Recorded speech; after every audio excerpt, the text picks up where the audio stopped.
Hello everyone, this is Fahad and I welcome you to Fahad Pathshala. कैसे हैं आप लोग? तो आप लोग अच्छे होंगे। तो आज जो हम लोग को पढ़ना है चैप्टर वो है आउटकम्स ऑफ डेमोक्रेसी। वो ये जो चैप्टर है वो क्लास 10 पॉलिटिकल साइंस सिविक्स का लास्ट चैप्टर है, आउटकम्स ऑफ डेमोक्रेसी। तो इस चैप्टर में जो हम लोग को क्या पढ़ना है वो हम लोग इन शॉर्ट थोड़ा जान लेते हैं, फिर उसके बाद हम लोग चैप्टर में इंटर करेंगे। अच्छा, ये जो चैप्टर है वो ये जो एक्सप्लेनेशन करेंगे अभी हम, वो वन शॉट वीडियो होगा और इस वन शॉट के माध्यम से इस चैप्टर में जितनी भी बातें बताई गई है वो मैं वन गो में आपको समझा पाऊंगा और बहुत शॉर्ट टाइम में मैं कोशिश करूंगा इसको फिनिश करने का। तो इससे पहले कि हम लोग चैप्टर शुरू करें, अगर आप लोग मेरे चैनल पर नए हैं फहद पाठशाला, तो मेक श्योर इस चैनल को जो है वो सब्सक्राइब कर लें, ताकि इसमें जो भी बातें आगे जो मैं भी जो भी चैप्टर पढ़ाऊंगा वो आप तक इसका कंटेंट आराम से पहुंच जाए, ठीक है। और बेल आइकन को ज़रूर दबा लेंगे, ठीक है। तो इस चैप्टर में हम लोग क्या क्या पढ़ेंगे उसको हम लोग पहले शुरू में थोड़ा जान लेते हैं, ठीक है। हम लोग पढ़ेंगे कि सोशल, पॉलिटिकल और इकोनॉमिक पॉइंट ऑफ व्यू में जो डेमोक्रेसी है, जिसको हम लोग 8 क्लास 9 क्लास 10 क्लास में पढ़े हैं, उसमें क्या क्या बेसिकली जो है आउटकम्स है, क्या क्या बातें जो है वो निकल करके आ रही है, क्या कंक्लूजन है कि हम लोग इसको अदर फॉर्म ऑफ गवर्नमेंट से कैसे कंपेयर कर सकते हैं, ठीक है। वो चीज़ देखेंगे। फिर उसके बाद हम लोग देखेंगे कि सोशल, पॉलिटिकल और इकोनॉमिक पॉइंट ऑफ व्यू में एग्जैक्ट क्या चीज़ है जो डेमोक्रेसी हम लोग को प्रोवाइड कर रही है, ठीक है। ये डेमोक्रेसी जो अदर फॉर्म ऑफ गवर्नमेंट से क्यों बेहतर है, तो हम लोग इन सब बातों को भी इसमें देखेंगे, ठीक है। तो चलो चैप्टर को शुरू करते हैं। चलो, तो पहला टॉपिक है how do we access the democracy's outcome. तो कहने का मतलब है कि डेमोक्रेसी के आउटकम को हम लोग देखेंगे। तो देखो, जब हम लोग किसी को जज करते हैं, तो जज करने का मतलब है कभी ना कभी किसी को भी जज करते हैं तो किसी के दूसरे के कंपेयर में जज करते हैं, क्लियर। तो जब जज करेंगे तो डेमोक्रेसी भी जो क्या है ना, एक फॉर्म ऑफ गवर्नमेंट है। तो इसको भी हम लोग जब जज करेंगे तो अदर फॉर्म ऑफ गवर्नमेंट से जज करेंगे, यानी कि मोनार्क से जज करेंगे, यानी कि डिक्टेटरशिप टाइप ऑफ गवर्नमेंट से जज करेंगे। तो उससे हम लोग को क्या होगा ना कि हम लोग कंक्लूजन निकाल सकते हैं कि हम लोगों को ये जज कर सकते हैं कि डेमोक्रेसी जो है वो बेहतर फॉर्म ऑफ गवर्नमेंट है कि नहीं है अदर फॉर्म ऑफ गवर्नमेंट से। और हर एस्पेक्ट में जज करेंगे, सोशल, इकोनॉमिक, पॉलिटिकल, ताकि हम लोग को ये पता चल पाए कि हाँ, हम लोग को डेमोक्रेसी से ये फायदा मिल रहा है इंडिया में रह करके या फिर किसी भी डेमोक्रेटिक कंट्री में रह के, जो कि अदर नॉन डेमोक्रेटिक कंट्री में हमको ये फायदा नहीं मिलेगा। तो इस तरीके से हम इसको जज करेंगे, ठीक है। तो पहली चीज ये है कि हमको डेमोक्रेसी को ये देखना है कि डेमोक्रेसी कंट्री जो होता है वो basically other form of government से बेहतर होता है। तो बेहतर क्यों होता है भाई? तो बेहतर इसलिए होता है क्योंकि देखो, ये जो पॉइंट अभी बताएंगे, ये democracy, why democracy is good as compare to other form of government और better from the other form of government, इसका आंसर ये होगा, ठीक है। तो ये बात जो बता रहे हैं इसको सुनो। तो पहली बात है कि promotes equality among the citizen. तो डेमोक्रेसी में क्या होता है ना कि यहाँ के इसके जो सिटीजन्स होते हैं उसको इक्वल नज़र से देखा जाता है। गवर्नमेंट जो होती है, यहाँ का जो रूल होता है, कॉन्स्टिट्यूशन होता है, अमीर गरीब हो, मतलब दलित हो, या फिर कोई अपर कास्ट का हो, या फिर कोई मुस्लिम्स हो, कोई अदर रिलीजन का हो, हिंदू हो, तो सबको क्या होता है ना कि डेमोक्रेसी एक नज़र से देखती है, रूल सबके लिए बराबर होता है यहाँ पे, ठीक है। तो कोई पनिशमेंट हुआ देना है, कोई गलती किया, कोई क्राइम किया, तो हिंदू को अलग पनिशमेंट मिलेगा, मुस्लिम्स को अलग मिलेगा, ऐसा नहीं होता है। सबको बराबर इक्वल नजर से देखा जाता है, इक्वालिटी होता है, ठीक है। ये चीज होता है। दूसरा क्या होता है ना, यहाँ पे इंडिविजुअल का डिग्निटी होता है। डेमोक्रेसी में क्या होता है, इंडिविजुअल का डिग्निटी होता है, यानी कि आपका सेल्फ रिस्पेक्ट होता है। यहाँ पे आपके फंडामेंटल राइट को ध्यान दिया जाता है।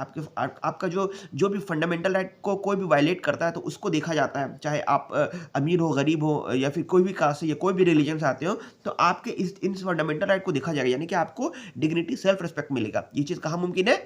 डेमोक्रेसी में मुमकिन है। तीसरी इंपॉर्टेंट चीज जो डेमोक्रेसी के बेहतर बनाती है अदर फॉर्म ऑफ गवर्नमेंट से, वो ये है कि इसमें जो होता है क्या है कि इसमें जो डिसीजन होता है ना वो क्वालिटी वाला होता है। डिसीजन क्वालिटी वाला होने का मतलब क्या हुआ कि डेमोक्रेसी में कोई भी जब डिसीजन लिया जाता है ना तो उसका डिबेट होता है, पार्लियामेंट में डिबेट होता है, न्यूज़ चैनल पर डिबेट होता है। कोई पॉलिटिकल पार्टी जो गवर्नमेंट में पावर में होती है वो अपने स्पोक पर्सन को लोगों तक भेजती है और उन चीज़ों को बताती है, इसके बेहतर क्या एस्पेक्ट है, क्या रिजल्ट है, क्या कंक्लूजन है, कोई भी स्कीम या कोई भी लॉ लाने से पहले। तो उसका डिबेट होता है, तब जाके लॉ पास होता है, तब जाकर कोई सरकार कोई बड़ा डिसीजन लेती है। तो कहने का मतलब जो डिसीजन होता है ना वो क्वालिटी वाला होता है, यानी कि इफेक्टिव डिसीजन होता है। भले टाइम लगता है लेकिन वो अच्छा तगड़ा डिसीजन निकल के आता है, जो कि डेमोक्रेसी में होता है। अदर फॉर्म ऑफ गवर्नमेंट में मे बी ऐसा ना हो, ठीक है, और मे बी क्या नहीं होता है। अच्छा, दूसरा इंपॉर्टेंट चीज जो डेमोक्रेसी को बेहतर बनाता है अदर फॉर्म ऑफ गवर्नमेंट से, वो ये है कि डेमोक्रेसी में ना कॉन्फ्लिक्ट बहुत बेहतर तरीके से रिजॉल्व किया जाता है। अगर मान लो कि यहाँ पे क्या है ना, डेमोक्रेसी में सुप्रीम कोर्ट है, हाई कोर्ट है, यहाँ पे जुडिशियल सिस्टम इंडिपेंडेंट है। ठीक है, डिक्टेटरशिप में क्या होता है, वहाँ पे अगर जुडिशरी है तो डिक्टेटर उसमें इन्वॉल्व हो सकता है। ठीक है, मोनार्की में वहाँ पे इन्वॉल्व हो सकता है, लेकिन यहाँ पे क्या है ना, इंडिपेंडेंट है। यहाँ पे जो लेजिस्लेटिव होती है या एग्जीक्यूटिव होती है वो जुडिशरी को इंटरप्ट नहीं कर सकती है, जुडिशरी अपने लेवल पे काम करती है। तो यहाँ पे जो कन्फ्लिक्ट होता है वो जुडिशरी देखती है। स्टेट सेंटर का कन्फ्लिक्ट, स्टेट स्टेट का कन्फ्लिक्ट, या फिर किसी सिटीजन का फंडामेंटल राइट वायलेट हो रहा है उसको देख लेगी। ठीक है, यहाँ पे कोई क्राइम होता है तो वो प्रोसेस से जाता है, एफआईआर होगा, चार्जशीट फाइल होगा। ठीक है, फिर उसके बाद इन्वेस्टिगेशन होगा, फिर चार्जशीट फाइल होगा, फिर नियरेस्ट कोर्ट में मामला जाएगा, फिर वहाँ से चीज़ों को प्रोसीड किया जाएगा, फिर जजमेंट आएगा, नहीं सेटिस्फाई है अगर विक्टिम या कल्प्रिट तो वो आगे जाएगा, फिर वो आगे जाएगा। तो इस तरीके से चीज़ें होती हैं। तो ये चीज़ जो सिस्टम है ना कि रिजॉल्व करना कॉन्फ्लिक्ट को, ये बेहतर तरीके से कहाँ पॉसिबल है, सिर्फ और सिर्फ डेमोक्रेसी में पॉसिबल है। इसलिए डेमोक्रेसी जो है अदर फॉर्म ऑफ गवर्नमेंट से बेहतर है। जो एक और लास्ट पॉइंट है जो कि डेमोक्रेसी को अदर फॉर्म ऑफ गवर्नमेंट से बहुत बेहतर बनाता है, वो ये है कि यहाँ पे आप अपना मिस्टेक्स को करेक्ट कर सकते हो। क्या कर सकते हो? मिस्टेक को करेक्ट। यानी कि इसका मतलब ये हुआ कि अगर कोई पॉलिटिकल पार्टी को या नेता को या रिप्रेजेंटेटिव को या गवर्नमेंट को चुन लिया कोई बंदा, या फिर पब्लिक या फिर आवाम, और वो उसके मन के मुताबिक काम नहीं कर रही है, ठीक है, तो वो पब्लिक क्या कर सकती है, उसको नेक्स्ट इलेक्शन में खत्म कर सकती है। नेक्स्ट इलेक्शन नहीं वोट दे करके वो सरकार से हट जाएगी वो पार्टी। तो इस तरीके से आप अपने मिस्टेक्स को करेक्ट कर सकते हो। ठीक है, और ये चीज़ मुमकिन कहाँ है? डेमोक्रेसी में। क्योंकि नॉन डेमोक्रेटिक में क्या होता है, जो डिक्टेटर है वही चला आता है लंबे वक्त तक, जो मोनार्क है वही चला आता है सरकार लंबे वक्त तक। अगर वो मर भी गया तो उसका जो जनरेशन, नेक्स्ट जनरेशन, वो आकर के लीड करता है। तो इस तरीके से जो है ना, डेमोक्रेसी में ये चीज़ें नहीं होती हैं, जो कि अदर फॉर्म ऑफ गवर्नमेंट से इसको बेहतर और बेहतर बनाता है। यहाँ पे अच्छा, डेमोक्रेसी जो होता है ना वो इफेक्टिव गवर्नमेंट बनाता है। ठीक है, इफेक्टिव डिसीजन लेता है। इफिशिएंसी में मान लेते हैं कम हो, लेकिन इफेक्टिवनेस बहुत अच्छा होता है। इफेक्टिव का मतलब क्या होता है कि यहाँ पे जो डिसीजन लिया जाता है वो बहुत सोच समझ के लिया जाता है, बहुत मतलब लोगों मेजोरिटी को देखते हुए लिया जाता है कि यहाँ पे जो मेजोरिटी होता है उसको उसके उसके हित में होता है। ठीक है, तो ये चीज़ मुमकिन कहाँ है? डेमोक्रेसी में मुमकिन है। ठीक है, चलो आगे बढ़ते हैं। तो अब हम लोग बात करते हैं कि ये जो डेमोक्रेसी है ना, हर बहुत दुनिया में देखो 100 से कहीं ज़्यादा कंट्रीज है जहाँ डेमोक्रेसी है। तो जो डेमोक्रेसी है ना, वहाँ पे रूल्स रेगुलेशन जो होता है, इम्प्लीमेंटेशन होता है, जो नॉर्म्स होते हैं, वो हर कंट्री का वैरी कर सकता है। क्योंकि देखो, कहीं पे भी रूल रेगुलेशन जो कॉन्स्टिट्यूशन लिखा जाता है वहाँ के सोसाइटी के हिसाब से लिखा जाता है, वहाँ के सोशल स्ट्रक्चर के हिसाब से लिखा जाता है। तो आपको डेमोक्रेसी जो है ना, डिफरेंट डिफरेंट डेमोक्रेटिक कंट्री का वैरी कर सकता है। ठीक है, तो लेकिन फिर भी वैरी कर सकता है यहाँ पे। अच्छा, डेमोक्रेसी में जो रूल्स और रेगुलेशंस होते हैं, वो जो लिखा जाता है वो क्या रियल में प्रैक्टिस में आता है, क्या वो रियली इंप्लीमेंट होता है, या कुछ इसमें लूप होल्स होते हैं? तो देखो, होता है डेमोक्रेसी में भी हल्का फुल्का लूप होल है, क्योंकि जो बातें रियल में जो रूल्स एंड रेगुलेशन में है वो 100% इम्प्लीमेंट नहीं हो पाता है। लेकिन फिर भी हम लोग डेमोक्रेसी को ऑप्ट क्यों करते हैं? क्योंकि जो आपको रीज़न बताएं 4-5 पॉइंट, वो अदर फॉर्म ऑफ गवर्नमेंट में अवेलेबल नहीं है, इसलिए हम उसको अदर फॉर्म ऑफ गवर्नमेंट से फिर भी बेहतर मानते हैं। क्योंकि डेमोक्रेसी में भी कुछ लूप होल्स है, ठीक है, लेकिन फिर भी हम डेमोक्रेसी को ही ऑप्ट करते हैं। क्योंकि डेमोक्रेसी ना हमको अल्टीमेटली, इसका यही जवाब होगा कि डेमोक्रेसी जो है ना हमको अल्टीमेटली एक प्लेटफॉर्म देता है। क्या देता है? एक प्लेटफॉर्म देता है जहाँ पे हम अपने हम रूल्स को 100% इम्प्लीमेंट कर पाए। ठीक है, क्योंकि ये जो रूल्स है वो 100% ओके है, हर लोग इससे सेटिस्फाई है, हर लोग इससे ओके है। तो जब और हमको ये प्लेटफॉर्म दिया गया है कि हम इसको बेहतर तरीके से इम्प्लीमेंट कर पाए। लोग भले नहीं इम्प्लीमेंट कर पाते हैं, या सोसाइटी इसको थोड़ा बहुत तोड़ मोड़ करके ले लेता है, लेकिन ये तो एक रास्ता तो मिला हुआ है ना। लेकिन अदर फॉर्म ऑफ गवर्नमेंट में तो ये तो रास्ता या फिर ये तो सिचुएशन ही अवेलेबल नहीं है, या तो ये तो ऑप्शन ही अवेलेबल नहीं है। लेकिन डेमोक्रेसी में तो है, इसलिए डेमोक्रेसी हर हाल में अदर फॉर्म ऑफ गवर्नमेंट से बेहतर होती है। ठीक है, अब हम लोग बात करते हैं कि पॉलिटिकल पॉइंट ऑफ व्यू में, क्योंकि पॉलिटिकल पॉइंट ऑफ व्यू में डेमोक्रेसी का क्या आउटकम है। ठीक है, तो पॉलिटिकल पॉइंट ऑफ व्यू में अगर देखा जाए तो डेमोक्रेसी का आउटकम ये है कि डेमोक्रेसी जो होता है ना वो अकाउंटेबल होती है, रिस्पॉन्सिव होती है एंड लेजिटिमेट होती है। तो ये जो वर्ड्स है इसको हम लोग समझते हैं अच्छे से कि अकाउंटेबल क्या होता है, रिस्पॉन्सिव क्या होता है, लेजिटिमेट क्या होता है, और पॉलिटिकल पॉइंट ऑफ व्यू में इसका क्या आउटकम्स है। ठीक है, तो देखो, अकाउंटेबल का मतलब होता है कि अकाउंटेबल मतलब होता है जवाबदेह। डेमोक्रेसी में जो होता है ना सरकार, वो क्या होती है? जवाबदेह होती है। जवाबदेह का मतलब होता है कि सरकार कुछ भी कर रही होगी, ठीक है, सरकार अगर अच्छा कर रही होगी, सरकार बुरा कर रही होगी, सोसाइटी में कुछ चेंजेस आ रहा होगा गवर्नमेंट के थ्रू, तो अगर पब्लिक उससे क्वेश्चन राइज कर दिया या पब्लिक क्वेश्चन राइज नहीं भी किया, तो सरकार का ये दायित्व बनता है कि पब्लिक में आकर उसके बारे में बताए कि दाम क्यों बढ़ा। अगर सरकार कोई डिसीजन ले रहा है तो इसका क्या कंक्लूजन हो सकता है, कौन सोसाइटी इससे ज़्यादा इम्पैक्ट पड़ेगा, कौन सी कम्युनिटी को इम्पैक्ट पड़ेगा, या फिर किसके बेहतर के लिए सरकार क्या काम कर रही है। सरकार जो भी काम करती है उसमें ट्रांसपेरेंसी रखेगी, ठीक है। यानी कि अगर सपोज दैट तेल का दाम बढ़ गया, प्राइस बढ़ गया क्रूड ऑयल का या पेट्रोल का, तो सरकार को जवाब देना पड़ेगा कि क्यों बढ़ा, ठीक है। तो अगर कोई सरकार के खिलाफ कोई अनशन प्रदर्शन कर रहा है तो सरकार को एड्रेस करना पड़ेगा उनको कि आपका प्रॉब्लम क्या है, आपके क्या ग्रीवांसेस हम दे सकते हैं। मतलब सरकार उससे भाग नहीं सकती, सरकार को जवाब देना पड़ेगा, ठीक है। तो इसलिए कह सकते हैं कि सरकार जो होता है social political point of view में अकाउंटेबल होती है, लेकिन अदर फॉर्म ऑफ गवर्नमेंट में ऐसा मुमकिन नहीं है। अब बात करते हैं कि सरकार रिस्पॉन्सिव होती है। डेमोक्रेसी क्या होता है, रिस्पॉन्सिव होती है। अदर फॉर्म ऑफ गवर्नमेंट में ऐसा नहीं होता है। रिस्पॉन्सिव का मतलब हो गया कि सरकार जो होती है डेमोक्रेसी में क्या होता है ना, कि वो आपके डिमांड्स को, आपकी ज़रूरतों को सरकार क्या करेगी, रिस्पॉन्ड करेगी। रिस्पॉन्ड करने का मतलब है कि अगर आपको सरकार, मान लेते हैं कोई टीचर है, जॉब में है बहुत सारे लोग और उनको सैलरी बहुत सालों से नहीं बढ़ा है, तो वो लोग धरना प्रदर्शन करेगी, सरकार पे प्रेशर बनाएगी मेरी सैलरी को आप बढ़ाओ। तो सरकार पे प्रेशर बनेगा, सरकार उसको मतलब कि उसके रिस्पॉन्ड करेगी, उसके जवाब को मतलब सरकार उनको जवाब देगी कि हाँ ठीक है, आपके उसके लिए जो प्रोसीजर होता है फॉलो करके उनकी सैलरी को इंक्रीमेंट करेगी, ठीक है। किसी को हेल्थ सेक्टर के में कुछ ज़रूरत है किसी डिस्ट्रिक्ट में, या फिर एजुकेशन पॉलिसी में कुछ चेंजेस लाना है, तो वो अगर पब्लिक उसके लिए हल्ला कर रही है तो सरकार उनको एड्रेस करेगी, सरकार उनके डिमांड को फुलफिल करेगी, ठीक है। और अगर मतलब इस तरीके से जो है ना, सरकार रिस्पॉन्सिव होती है। हर एक काम सरकार जो होता है ना, वो बेहतर तरीके से रिस्पॉन्सिबिलिटी के साथ निभाती है, चाहे टाइम टू टाइम इलेक्शन कराना हो, या फिर सरकार चाहे जुडिशरी में कहना हो कि मतलब अपने लीगल तरीके से चीज़ों को काम करना हो, या फिर लेजिस्लेटिव का काम करना हो। सरकार हर एस्पेक्ट में मतलब हर डिपार्टमेंट में सरकार जो है वो रिस्पॉन्सिबिलिटी के साथ काम कर रही होती है, लोगों की डिमांड को एड्रेस कर रही होती है, ठीक है। तो इस तरीके से ये बेहतर होती है। इसका मतलब पॉलिटिकल आउटकम ये है। लेजिटिमेट बात कर लिया जाए कि लेजिटिमेट का मतलब होता है कि सरकार, लेजिटिमेट का अगर आप एग्जैक्ट मतलब देखोगे डिक्शनरी में, मतलब इसका मतलब होता है जायज, लीगल। यानी कि सरकार क्या होती है ना, लीगल होती है। यानी कि इसमें जो गवर्नमेंट चुन के आती है वो आप चुनते हो गवर्नमेंट को, हम लोग चुनते हैं वोट दे करके। यहाँ पे सरकार खुद से बन करके डिक्टेटर तरीके से नहीं आ जाती है, या मोनार्क राजा उसका बेटा, या मोनार्किज्म वाला सिस्टम यहाँ नहीं चलता है। यहाँ पे पब्लिक चुनती है अपने गवर्नमेंट को, ठीक है, अपने रिप्रेजेंटेटिव को। तो अगर वो सही है तो वो तो पब्लिक खुश। अगर मान लेते हैं कि रिप्रेजेंटेटिव या गवर्नमेंट अच्छा काम नहीं कर रही है, तो फिर भी लोगों के अंदर एक सेल्फ सेटिस्फैक्शन होता है कि हाँ हमने ही चुना था। लोग किसी को ब्लेम नहीं कर सकते हैं, ठीक है। कहीं ना कहीं एक सेल्फ सेटिस्फैक्शन होता है कि हाँ सरकार तो लेजिटिमेट है। हाँ, आपको अच्छा नहीं लग रहा है तो आप उसको 5 साल के बाद बदल दो, ठीक है। तो लेकिन अगर सरकार गलत कुछ कर रही होती है तो उसमें गवर्नर या प्रेसिडेंट भी इंटरप्ट कर सकता है, सुप्रीम कोर्ट भी इंटरवीन करता है चीज़ों में।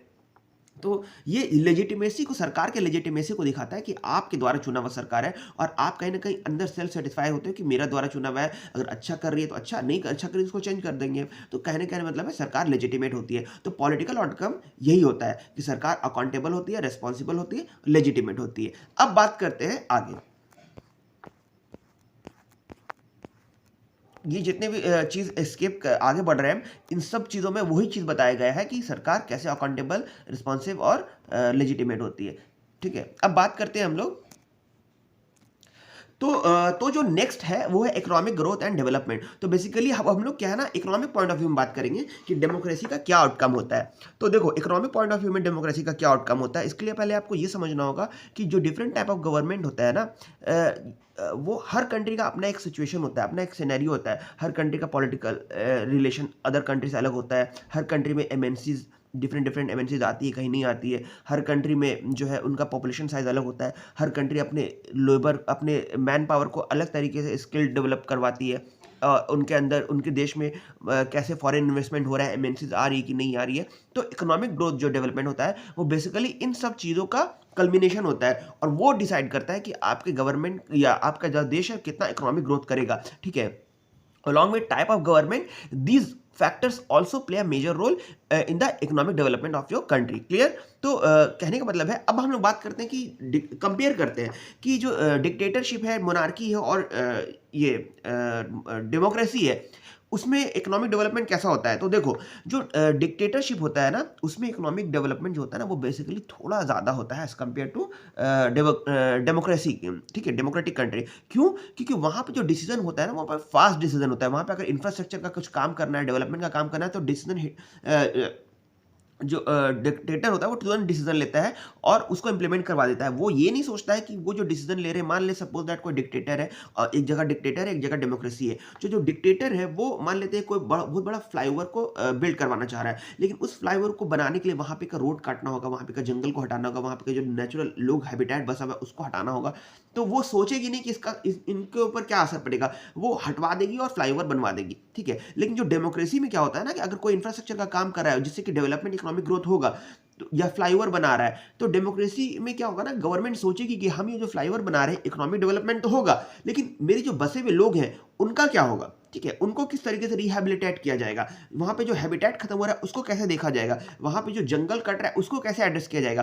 तो इन सब चीजों का भी ख्याल किया जाता है। लेकिन डिक्टेटरशिप में क्या होता है ना, इतना गौर फिक्र नहीं होता है। वो इकोनॉमिक डेवलपमेंट चाहता है तो बस इकोनॉमिक डेवलपमेंट चाहता है। वो अपने देश को पावरफुल बनाने के लिए बम, गोला बारूद या एटॉमिक पावर गेन करने के लिए जो भी काम करना होता है करता है, लेकिन अपने सिटीजन्स के लिए वो ज्यादा ख्याल नहीं करता है। लेकिन डेमोक्रेसी में क्या होता है ना, इकोनॉमिक डेवलपमेंट के साथ साथ उनको इन चीजों को भी देखना पड़ता है, ठीक है।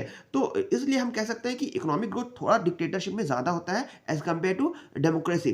अच्छा, ये जो हम जो ज्यादा ग्रोथ होता है, ये अगर हम बात कर ले अगर टाइम पीरियड में, तो 1950 से लेकर के 2000 के जो 50 इयर्स का जो गैप है, इसमें डिक्टेटरशिप कंट्रीज जो है ना ज़्यादा ग्रो किया इकोनॉमिकली। लेकिन पोस्ट 2000 यानी कि 21st सेंचुरी की बात कर ले, तो जैसे हम लोग वहाँ पे एंटर किए, ग्लोबलाइजेशन आम हो गया, तो उसका बहुत बड़ा इंपैक्ट पड़ा है इकोनॉमिक डेवलपमेंट में। तो जो जितना भी डेवलपिंग कंट्रीज है या फिर डिक्टेटरशिप कंट्रीज है, उसको अगर कंपेयर कर ले जाए 2000 के बाद, तो हमको ज़्यादा डिफरेंस नहीं मिलेगा इकोनॉमिक डेवलपमेंट में। मोर और लेस हर जगह सेम मिलेगा। क्यों? क्योंकि हम बताए थे, क्योंकि इकोनॉमिक डेवलपमेंट, पॉपुलेशन साइज, आपस में फॉरेन कंट्री से रिलेशन कैसा है, फॉरेन इन्वेस्टमेंट कैसा आ रहा है, ठीक है, आपके देश में जो पॉपुलेशन है वो किस तरीके से स्किल्ड हो रहे हैं, ठीक है, इन चीज़ों पे भी डिपेंड करता है। तो और अभी के टाइम में ग्लोबलाइजेशन में क्या हो रहा है ना, हर कंट्री आपस में इंटरकनेक्टेड है, ठीक है, चाहे वो डिक्टेटर कंट्री हो या फिर वो मोनार्की कंट्री हो या फिर वो डेमोक्रेटिक कंट्री हो, हर कंट्री आपस में इंटरकनेक्टेड है। कहने का मतलब इकोनॉमिक ग्रोथ हर कंट्री का मोर और लेस आगे पीछे करके हो रहा है और उनके इंटरनल फैक्टर्स पे भी डिपेंड करता है। इस तरीके से हम देख कह सकते हैं कि इकोनॉमिक डेवलपमेंट जो है, हम हाईली डेवलप्ड कंट्रीज की बात नहीं करें, वो तो ऑलरेडी बहुत ज़्यादा आगे है।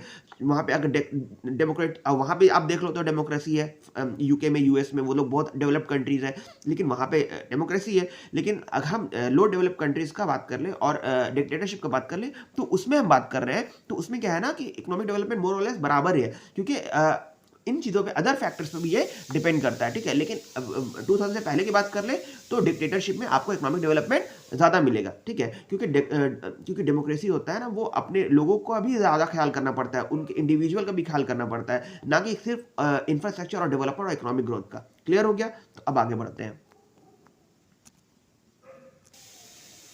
अच्छा, जो नेक्स्ट टॉपिक है, reduction of inequality and poverty, ठीक है। तो ये जो टॉपिक है ना, ये बेसिकली आपका इकोनॉमिक डेवलपमेंट का जो सेक्शन है कि क्या आउटकम है, उसी में ये आएगा, ठीक है। तो आपको मैं ये बता दूं कि इंडिया जैसे कंट्री में ये जो इकोनॉमिक इनइक्वालिटी ये बहुत ज़्यादा है। अगर 80% जो प्रॉपर्टी है, जो इकोनॉमी है, वो 20% देश के लोगों के वजह से है, बेसिकली ज़्यादातर उन्हीं के हाथ में है, वजह से नहीं कह सकते, उनके हाथ में है। यानी कि जितना भी इनकम है, जितना भी पैसा है, ज़्यादातर वो 20% लोगों के पास है, और जो 80% पॉपुलेशन है उनके पास 20% देश का पैसा है, मतलब इकोनॉमी, मतलब कह सकते हैं कि प्रॉपर्टी है। तो ये चीज़ हम देख सकते हैं, ये जो 20% के पास 80% इनकम है और 20% 80% के पास 20% है, ये जो इकोनॉमिक डिस्पैरिटीज है, ये जो डिफरेंसेस है, ये डिफरेंसेस जो है ना बहुत पहले से है।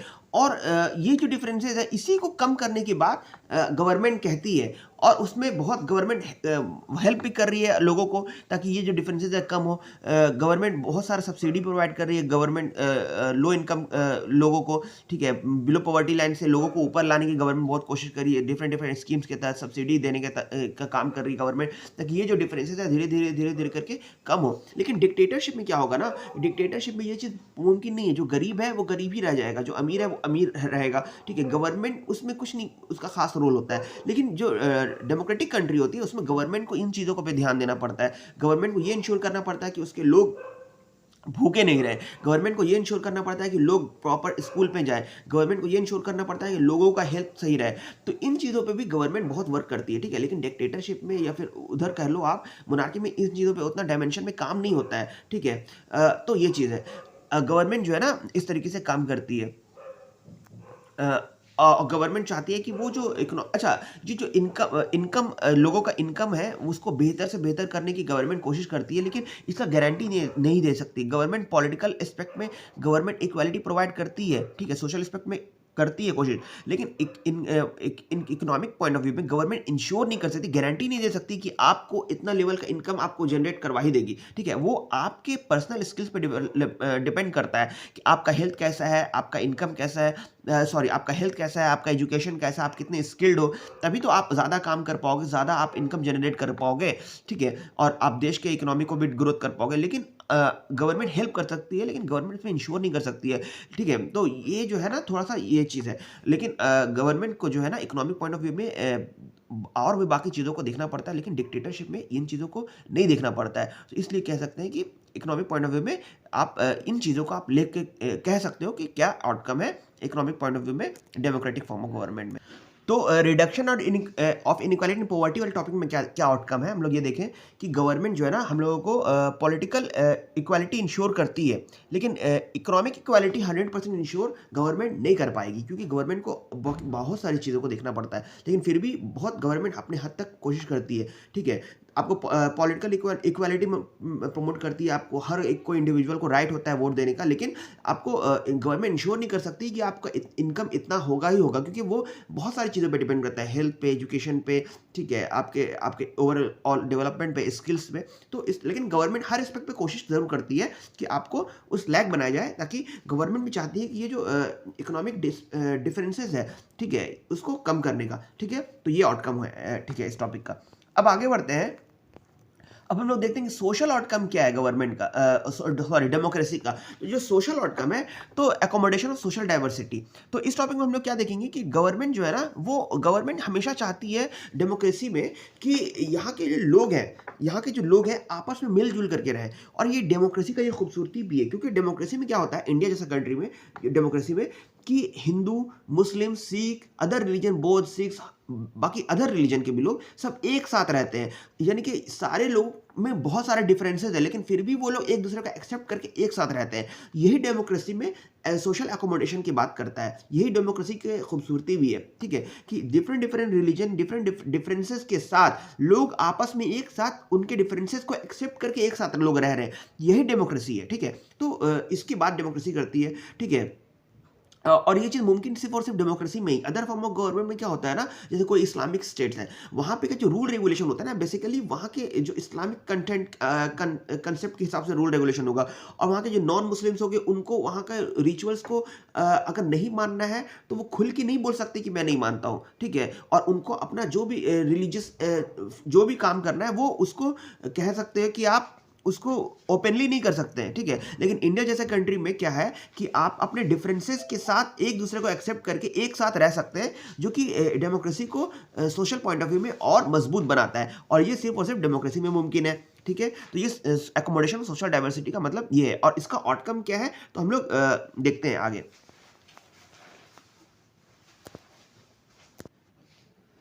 तो डेमोक्रेसी में अगर हम बात कर लें कि सोशल आउटकम क्या है, तो यहाँ का सोशल आउटकम ये है कि यहाँ के जो लोग होते हैं डेमोक्रेटिक फॉर्म ऑफ गवर्नमेंट में, यहाँ के लोग आपस में एक दूसरे के साथ रहते हैं, एक दूसरे के डिफरेंसेस को एक्सेप्ट करके रहते हैं और साथ रहते हैं उनके मतलब कि ये, मतलब आप गुलदस्ता में क्या होता है, डिफरेंट डिफरेंट फूल होते हैं जो कि एक साथ रहते हैं, सब एक दूसरे को खुशबू से देते हैं और उसके खुशबू को एक दूसरे को एक्सेप्ट कर चुके होते हैं। तो ये भी डेमोक्रेसी में यही चीज़ होता है कि डिफरेंट जेंडर, डिफरेंट लोग, different religion, different aspect, different colour, caste, सब लोग एक साथ रहते हैं और एक दूसरे के डिफरेंसेस को एक्सेप्ट करके रहते हैं। ये डेमोक्रेसी की खूबसूरती है और ये इसका बेहतर आउटकम है, पॉजिटिव एस्पेक्ट है इसका। अच्छा, डेमोक्रेसी बेहतर तरीके से सोशल पॉइंट ऑफ व्यू में वर्क करे, इसके लिए हमको दो चीज़ों का इंश्योर करना होगा। क्या दो चीज़ को इंश्योर करना होगा? अगर डेमोक्रेसी में सोशल अकोमोडेशन बेहतर से बेहतर करना है, तो इसको क्या करना होगा कि ये जो मेजॉरिटी है उनको माइनॉरिटी को लेकर के चलना होगा। जहाँ पे मेजॉरिटी माइनॉरिटी को लेकर नहीं चलेगी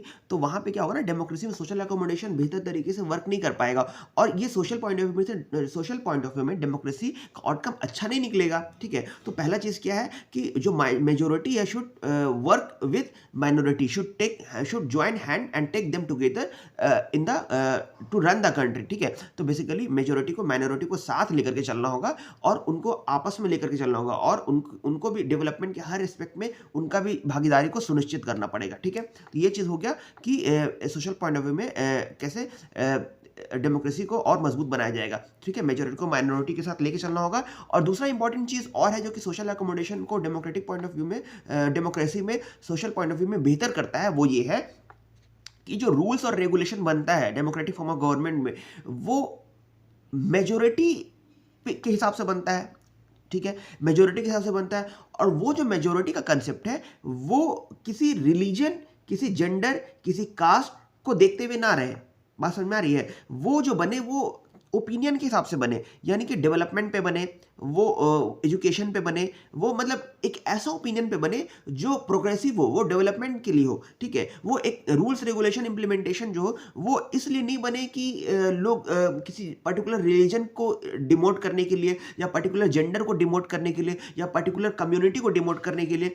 ये जो rules and regulation made in democracy should be in majority and this majority is not based on the what, not based on color, caste, gender, religion, इस तरीके से। तो जो रूल्स रेगुलेशन बने वो बेसिकली बने मेजोरिटी को देखते हुए, और वो मेजोरिटी कौन होना चाहिए, वो मेजोरिटी डेवलपमेंट एस्पेक्ट पे होना चाहिए। वो मेजोरिटी जो होना चाहिए वो रिलीजन को देखते हुए या फिर मेजोरिटी को देखते हुए कि कौन रिलीजन के, कौन जेंडर के, इस तरीके से नहीं हो। ठीक है, तो ये चीज़ है। अगर ये दोनों चीज़ इंपॉर्टेंट चीज़ को अगर सुनिश्चित किया जाएगा डेमोक्रेसी में, तो आपका जो सोशल अकोमोडेशन है वो बेहतर तरीके से वर्क कर पाएगा। ठीक है, वहाँ पे डेवलपमेंट जो रूल्स बन रहा है वो डेवलपमेंट के मुद्दे पर देख करके बन रहा है, वो ये देख के नहीं बन रहा है कि आबादी किसको ज़्यादा, कौन से रिलीजन को ज़्यादा फायदा पहुंचाना है। अगर इस तरीके से अगर रूल्स रेगुलेशन बनने लगा तो फिर आपका डेमोक्रेसी में जो सोशल अकोमोडेशन है वो बेहतर तरीके से नहीं हो पाएगा और फिर डिफरेंसेस और कॉन्फ्लिक्ट जो है वो होने लगेंगे। ठीक है, जैसे कि हम लोग श्रीलंका में देख लिए